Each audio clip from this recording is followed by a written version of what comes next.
लेकिन ये साला कर क्या रहा है यहाँ पे? কিরে, 1 বছর তো হয়ে গেল ডিপার্টমেন্টে। হ্যাঁ, তাই এই 1 বছরে কেমন লাগলো? শুনবে নি, শোনো।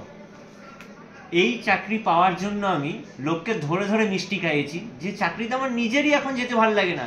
নিজেকে রোজ মেন্টালি প্রিপেয়ার করি অফিস যাওয়ার জন্য। আর কি বলবো, একটা সময় মানে চাকরি হতো না বলে ডিপ্রেস থাকতাম, আর এখন চাকরি করতে হবে এটা ভেবেই আমি ডিপ্রেস থাকি। বলেন কি? চাকরি না পাওয়া অবধি চাকরিটা ভাল লাগে, তারপরেই যত শুরু হয়। রোজ সানডে আমি এটা ভাবি যে কাল মানডে আমাকে অফিস যেতে হবে, আর ভাল লাগে না। ঘুম থেকে উঠলে অফিস, অফিস থেকে গেলে ঘুম, এই একটা যেন সার্কেল চলছে। ড্রিম জব বলে কিছু হয় না। আমরা সবাই চাই মাসের শেষে স্যালারিটা আমাদের অ্যাকাউন্টে ঢুকে যাবে। কাজ আমরা কেউ করতে চাই না, ঠিক আছে? আর দেখো, আমাদের সবার ছুটি আছে, সিএল প্রচুর আছে, কিন্তু লিভ রুল বলছে leave is not your right. তাই তোমার ছুটি তুমি প্রয়োজনের দিন তুমি পাবেই না।